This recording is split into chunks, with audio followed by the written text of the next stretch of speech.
علی علی حق ہے، علی حق ہے، علی حق ہے، علی علی جدھر حق ہے ادھر مولا، جدھر حق ہے ادھر مولا، جدھر مولا ادھر حق۔ ایک نوجوان اپنے باپ کی شکایت اس طرح سے لے کر کہ میرے باپ کو قتل کر دیا گیا ہے، لے کر امام کی خدمت میں حاضر ہوا اور کہا کہ یا امیر المومنین، کچھ لوگ میرے باپ کے ساتھ سفر پر تھے اور جب وہ سفر سے واپس آئے تو میرا باپ ان کے ساتھ واپس نہیں آیا۔ انہوں نے کہا کہ اس کی طبیعت خراب ہو گئی تھی اور وہ مر گیا ہے، ہم نے اس کو وہیں پر دفن کر دیا۔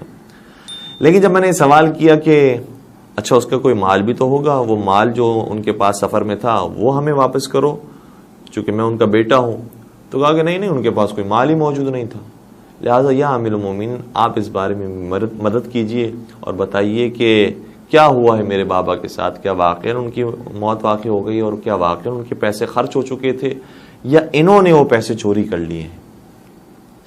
مولانا متقیان نے فرمایا کہ ٹھیک ہے، ہم اس فیصلے کے بارے میں نظر ثانی کریں گے، بلکہ اس نے کہا کہ اس فیصلے کو قاضی شرح نے سنا بھی دیا ہے۔ قاضی شرح نے کہہ دیا ہے کہ یہ سب کے سب آزاد ہیں، اگر یہ اقرار کر لیتے ہیں کہ ان سے کوئی غلطی نہیں ہوئی ہے اور انہوں نے غسل و کفن و دفن کیا ہے تو پھر ان کے اوپر کوئی حد جاری نہیں ہو سکتی اور ان سے کسی مال کا تقاضا نہیں کیا جا سکتا۔ قاضی شرح نے یہ فیصلہ سنا دیا ہے، یا امیر مومن آپ اس فیصلے کے اوپر نظر ثانی کیجیے۔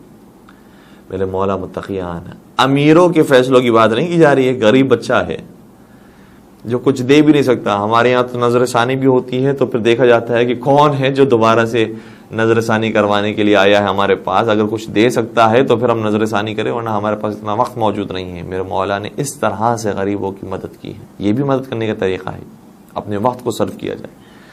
میرے مولا نے فرمایا کہ اچھا ان افراد کو لے کر آؤ کہ جو تمہارے باپ کے ساتھ سفر پر گئے تھے۔ ان چاروں افراد کو لایا گیا۔ میرے مولا نے فرمایا کہ کیا کہتے ہو تم، کیا ہوا ہے اس کے باپ کے ساتھ؟ کہا کہ اس کا باپ مریض تھا، بیمار تھا، مر گیا، ہم نے وہاں پر غسل و کفن دیا۔ کہا اس کے مال کا کیا ہوا؟ کہا کہ وہ خرچ ہو گیا، استعمال ہو گیا۔ امام نے فرمایا اپنے غلام کو حکم دیا کہ ہر ایک کو مسجد کے ایک ستون کے قریب جا کر کھڑا کر دو اور ایک ایک کر کے میرے پاس بھیجو۔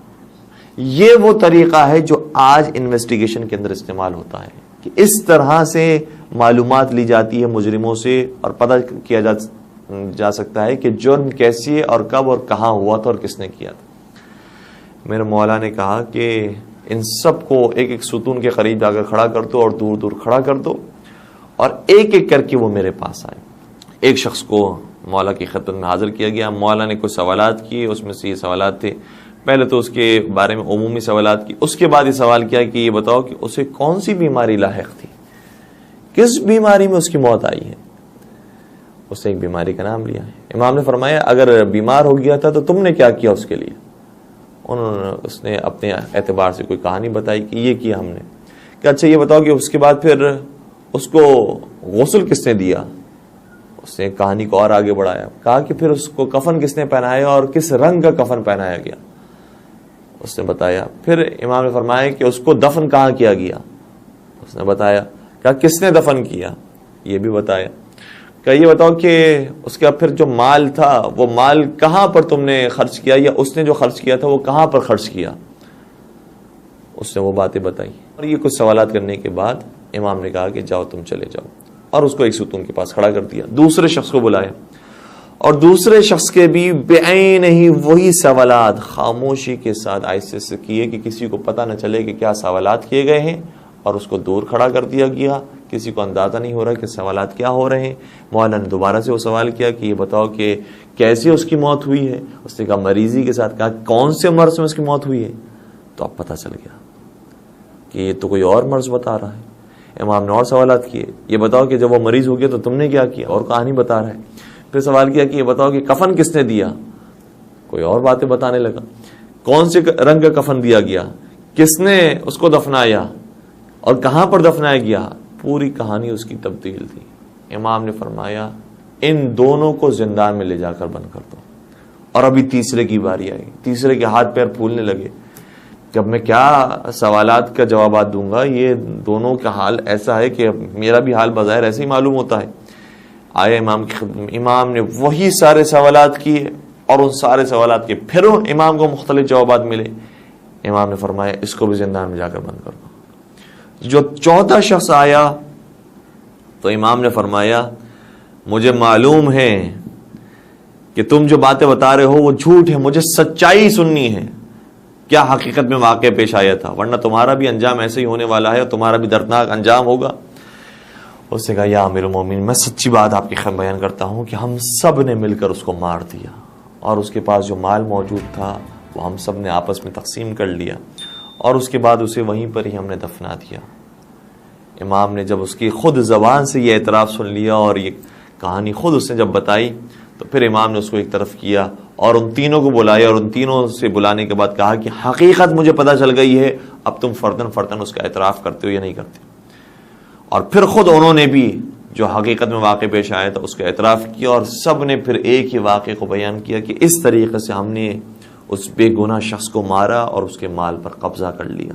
امام نے فرمایا اس بچے سے کہ تیرا مال بھی تجھے ملے گا ان سے، اور اب بتا کہ تو ان کے بارے میں کیا حکم کرتا ہے، ان کو ہم کیا سزا دیں، کیسے ان کے اوپر حد جاری ہونی چاہیے؟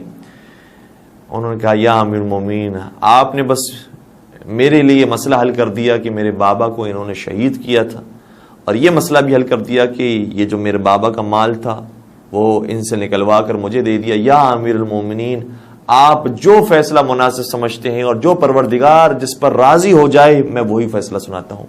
تو میرے مولا نے فرمایا پروردگار معاف کرنے والوں کو دوست رکھتا ہے، اور اس شخص نے بھی ان سبھی کو معاف کر دیا اور بتا دیا کہ علی مرتضیٰ کی محبت اگر ہو تو دنیا بھی حاصل ہوتی ہے اور دین بھی حاصل ہو جاتا ہے۔ درود پڑھ دیجئے محمد و آل محمد، اللہم صلی علی محمد و آل محمد وعجل فرجہ۔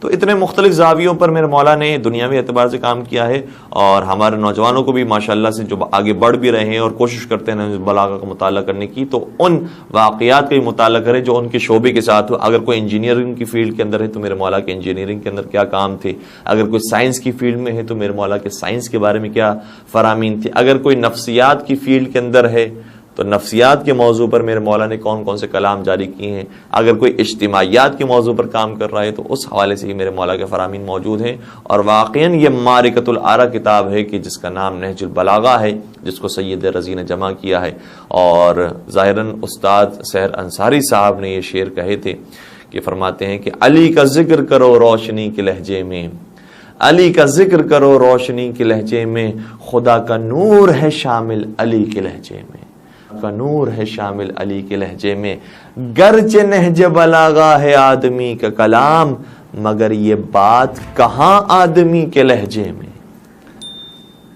تو میرے مولا کی کلام کا انسان زیادہ سے زیادہ مطالعہ کرنے کی کوشش کرے۔ نہج علی علی حق ہے، علی حق ہے، علی حق ہے، علی علی جدھر حق ہے ادھر مولا، جدھر